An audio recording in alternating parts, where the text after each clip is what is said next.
the biggest problems that we deal with that are easily manageable is getting people to eat enough sodium and eat enough potassium. Because if you don't, there's problems. So for sodium, if you don't eat enough sodium when you're on a ketogenic diet, because you have this natriuresis of fasting, the kidneys accelerating their loss of sodium, you will become sodium depleted, and that will lead to increased cortisol and cortisol stress.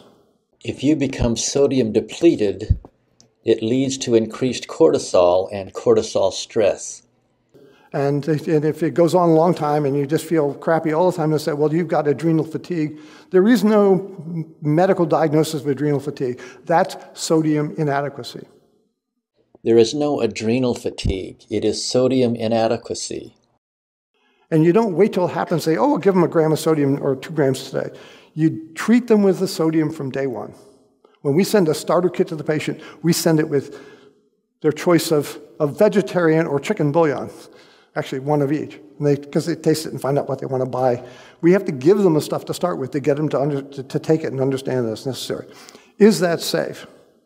Well, there's an amazing study published in the New England Journal of Medicine in 2014 by a group at McMaster University in Ontario, Canada. But the study was from 100,000, from 17 countries, where they did something really innovative in terms of studying sodium requirements. What this shows is the mortality curve for they measured sodium excretion as a surrogate for sodium intake, and this is the 2.3 grams that we're all told we should be eating. And you can see that the mortality risk here is 1.5 times the lowest point, which is at between 4 and 5 grams of sodium per day. So for healthy populations across 7 different countries is between 4 and 5 grams of sodium per day. And if you eat more than that, you can see the curve as it goes out to the right doesn't go up very fast, but it goes up really fast if you severely restrict sodium. So sodium is absolutely necessary.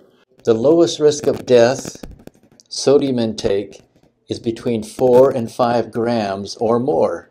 Less than this raises the risk abruptly. More than this raises the risk very slowly. We see the same kind of things with potassium. And I titled this slide, The Role of Vegetables in Broth.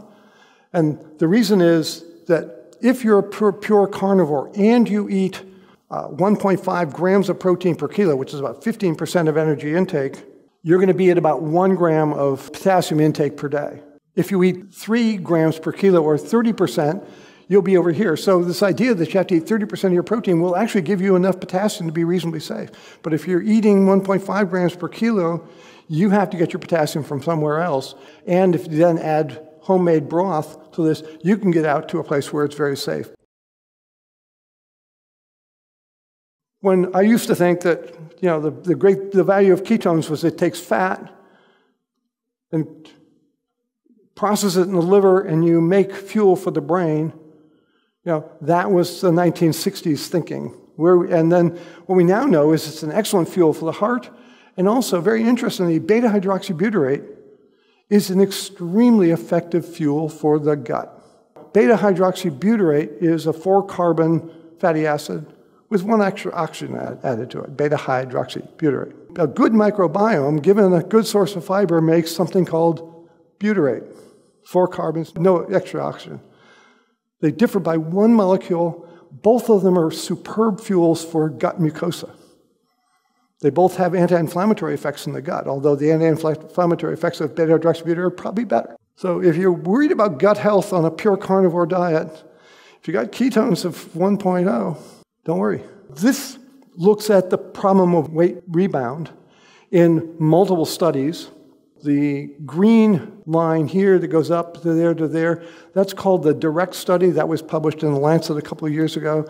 And this is a formula, roughly 850 calorie formula diet to treat people with early stage diabetes. This drop here is 3 to 5 months of drinking a liquid formula. And then when they go back on a healthy diet, their weight starts going up. The purple here is a very low calorie. This study was actually published in the 1990s. They used OptiFast at 500 calories a day. for 3 months. Then they took them off the OptiFast and told them to eat a low-calorie diet for a few months.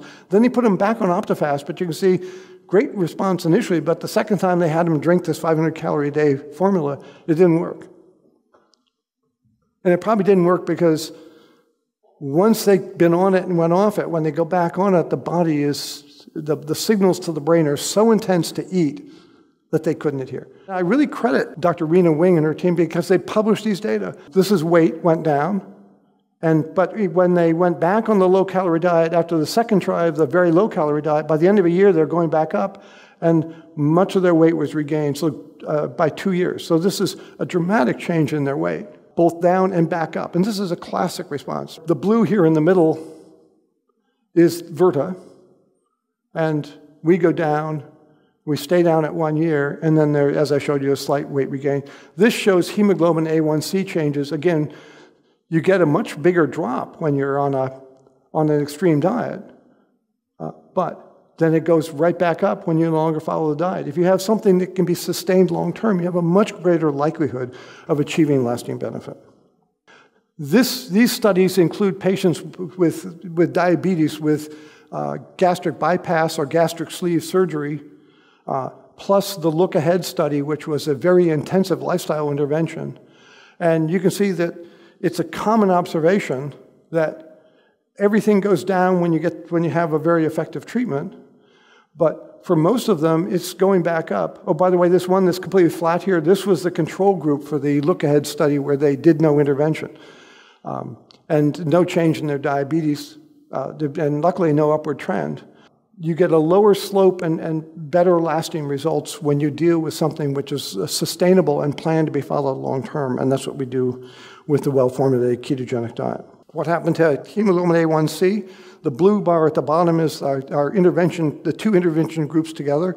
The black line at top is the group of patients who were in the usual care. And you know, it's a standard understanding that type 2 diabetes is a chronic progressive disease, and these people, hemoglobin A1C was slowly going up even in the course of 2 years. And it depends on whether you talk about remission. We like to talk about reversal, because remission sounds like you got to a destination, and I like the term reversal because it means you're going back in the right direction towards metabolic health. By reversal means we take them off all their diabetic medicines except metformin. And we had 55% of people at the end of 1 year who had reversed their diabetes by those criteria. This shows medication use. It's kind of complex, but on the far left-hand side is our sulfonylureas and insulin. The sulfonylureas we completely withdrew because they're very dangerous drugs, inducing hypoglycemia. 54% of the patients stopped their insulin. Almost 40% reduced their insulin. Drugs in the middle were drugs that we didn't regard as dangerous and weren't as active in reducing them. And on the far right-hand side, you see metformin. If the people were on metformin and had no side effects from it, we did not stop it. But I think there are ethical issues of stopping a drug that isn't having side effects, that's very cheap, and which has known benefits of preventing progression to diabetes. Because this cohort of people are at very high risk of progressing to type 2 diabetes, so we don't stop it. This is a Eat to Satiety study. It was not a calorie-restricted diet. We weren't focusing on weight loss. But this shows you the weight change for the two cohorts across 2 years. And you can guess that the blue patients are the ones who were on the Virta program. And we had progressive weight loss down to 1 year. We did not see, as a cohort, the group begin to start regaining some weight till about 14 months. So there is some weight regain that we saw in the second year, but it was very modest compared to what one sees in a lifestyle program. But we saw a 12% reduction in 10-year atherosclerosis risk based on a standard predictive equation. One thing that, the blue bars are, anything going up is improvement, reduced risk, anything going down is increased risk. The only blue bar going down, which is our intervention group, was LDL cholesterol. If you look over here on this side, this is the small, dense LDL, the atherogenic LDL. It improved, even though LDL slightly increased. The other thing I'll point out is, with the purple bar over there, that's C-reactive protein. At 3 months, it doesn't go down. And in this study, I don't show you, CRP did not go down in the first 70 days of the study. But at 1 year, we saw a dramatic improvement in CRP, and also an improvement in white blood cell count right next to it, which are both recognized predictors of diabetes risk and heart attack risk. But these are 16 biomarkers of inflammation that we measured at 1 year and 2 years in this population. Here we've got 14 out of 16 going down. And if you're into statistics and you want to say, well, how powerful is that? All 14 of those 16 that we say went down significantly, the p-value was 0.001 or less. And so what we're looking at here is a broad spectrum anti-inflammatory intervention. If you take an anti-inflammatory drug like the modern statins reduce CRP. They'll reduce it about 25%, but it has no effect on other biomarkers of inflammation. It's a single focused drug. This is a much broader perspective. This is how Verta got started. And the key technology here is you can do this safely in outpatients if you have constant communication and expert physicians and coaches managing that patient.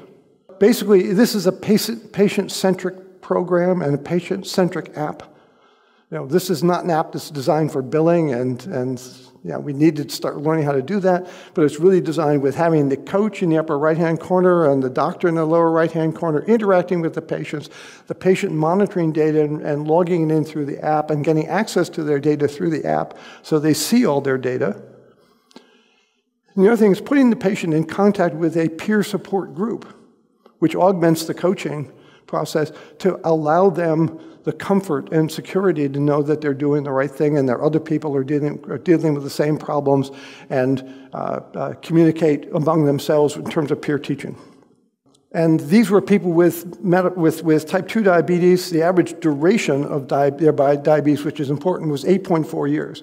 It's much easier to reverse or treat or improve diabetes in people early on in their diagnosis. But when they've been at this for an average of 8 years, there's a lot that's been going on in the pancreas. These are tough patients to deal with. They were very obese. They had a BMI of 41. And the diet that we used with these patients was basically what we did with the metabolic syndrome study that I showed you that Jeff Volek and his team did. 1.5 grams of protein per kilogram reference body weight. Again, based on the observations of Stephenson when he was locked up in Bellevue Hospital. Because they were very insulin resistant and type 2 diabetes, we gave them only 30 grams of total carbs per day.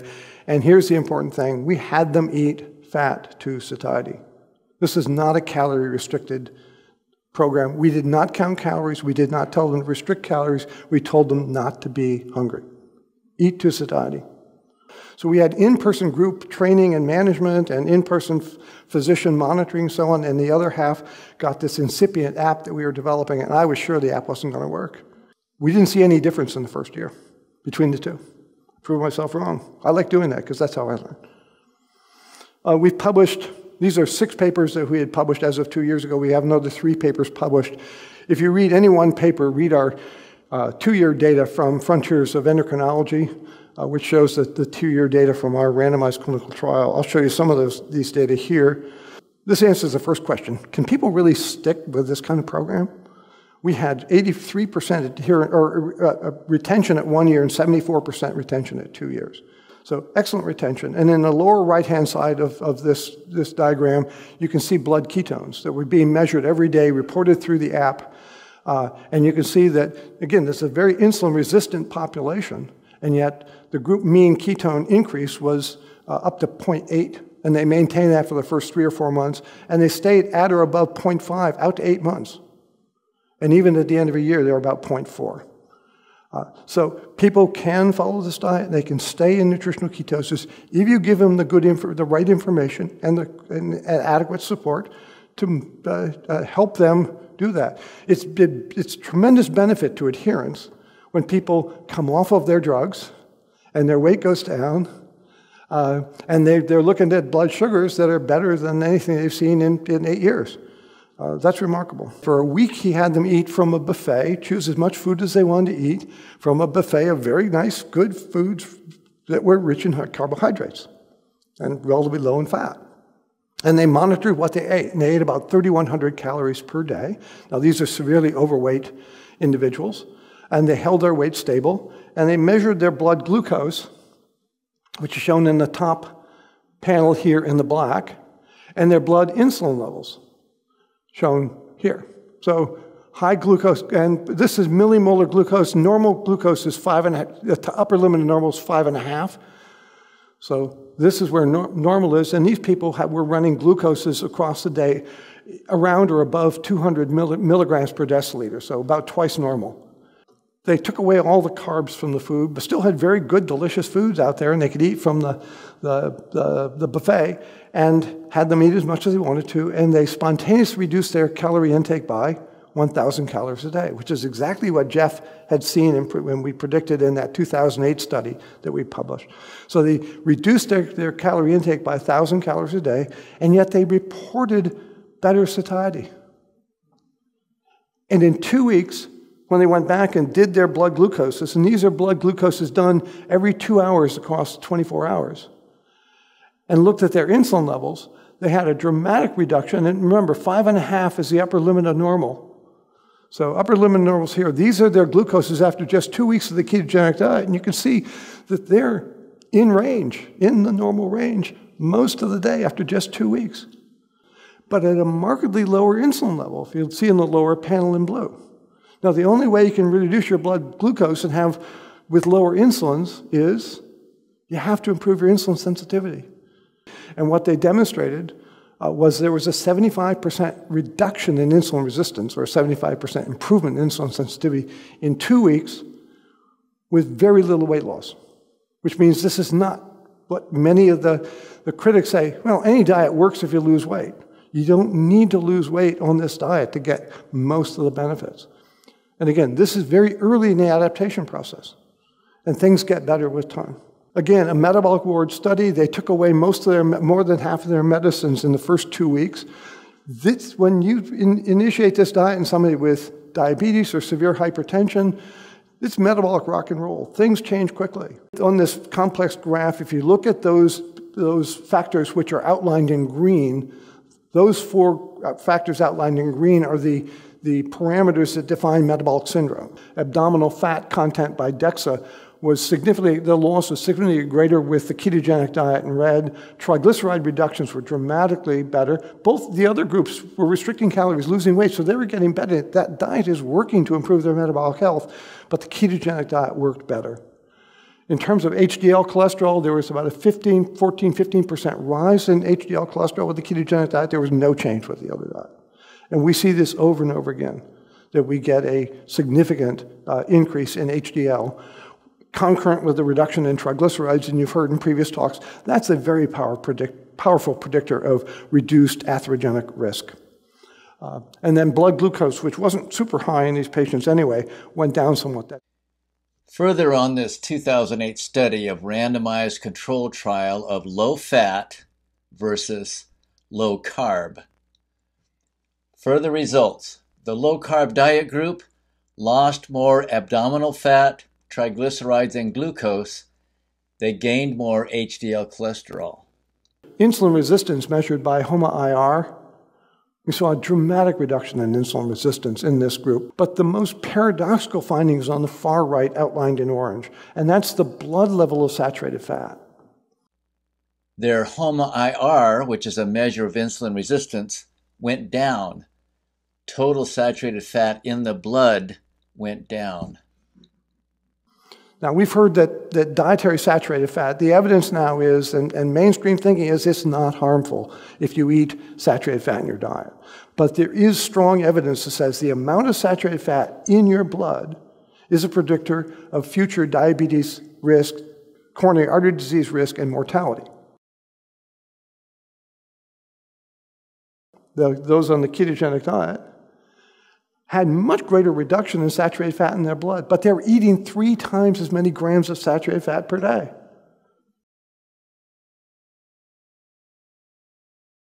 So if you were taught, and if you still believe that you are what you eat, red X. This is not true. You are what you save from what you eat. We get keto adapted we more than double our body's ability to burn fat, and one of the preferred fats used in that fat oxidation is saturated fat. So it isn't going to harm you if you take it in, you turn it into CO2 and water. Tremendous benefit to your health if you reduce blood levels of saturated fat. And we've now seen that in 5 separate studies. This is not an isolated observation. And of those 14 biomarkers, 7 of them went down significantly more in the group on the high-fat, low-carb diet than in the control diet. None of them went down more in the group that was on the low-fat, high-carb diet. C-reactive protein here was one of the 7 that did not go down on the ketogenic diet in the first 3 months. It doesn't mean it doesn't go down. It means it doesn't go down in the first 3 months. It's a slow responder. So when you read papers that says that the ketogenic diet followed for a month makes CRP go up, hang with it, dude. Beta-hydroxybutyrate has a direct effect on the assembly of a genetic regulatory entity called the NLRP3 inflammasome. And this is like a regulating gene expression control that alters multiple downstream genes in the inflammatory cascade. And so this explains the dramatic anti-inflammatory effects that we see once people are effectively keto-adapted. Beta-hydroxybutyrate, BHB, a ketone produced by the liver from fatty acids. It blocks the NLRP3 inflammasome-mediated inflammatory disease. When keto-adapted, or fat-adapted, we severely reduce chronic inflammation.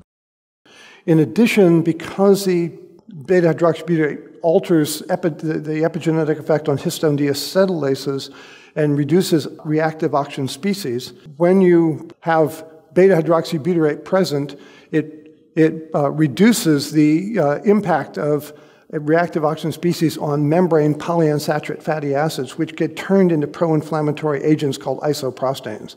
Histone deacetylase, an enzyme that removes the acetyl group from histone proteins on DNA, allowing the histones to wrap the DNA more tightly. BHB alters the epigenetic effect on histone deacetylases and reduces reactive oxygen species, ROS, thus reducing their effect on membrane polyunsaturated fatty acids before they turn into pro-inflammatory isoprostanes.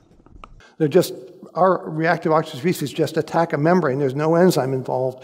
And when it attacks the membranes and damages the polyunsaturated lipid, it produces pro-inflammatory compounds. In summary, BHB presence in cells reduces inflammation. It gives us a very credible mechanism for why we see dramatic effects on type 2 diabetes when we counsel patients and get them to follow a well-formulated ketogenic diet. It helps us understand why people on a well-formulated ketogenic diet have dramatic positive effects on type 2 diabetes.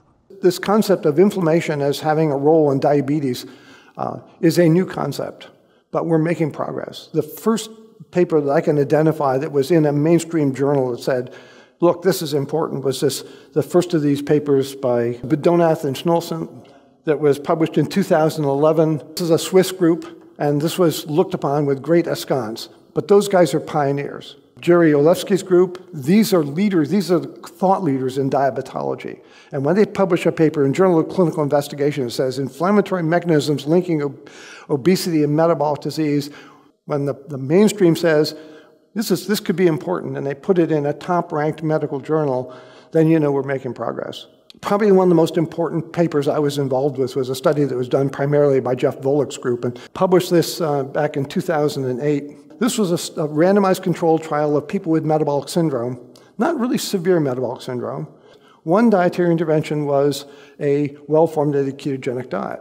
Right-hand side, LCD, 20+% protein, and about 12% carbs. So the other arm got randomized to a balanced diet, a low-fat diet, where they were told to only eat 1,500 calories per day. One was a restricted diet, one was eaten to satiety. On the low-fat diet, they only ate 12 grams of saturated fat per day. On the high-fat diet, they were eating 36 grams of saturated fat per day. They were eating a lot more fat than that. This wasn't high saturated fat in proportion, but they were eating 3 times as much saturated fat on the low-carbohydrate diet arm. As we usually see, when you do a well-formulated ketogenic diet right, people on the ketogenic diet lost twice as much weight as the people on the low-fat, high-carb diet.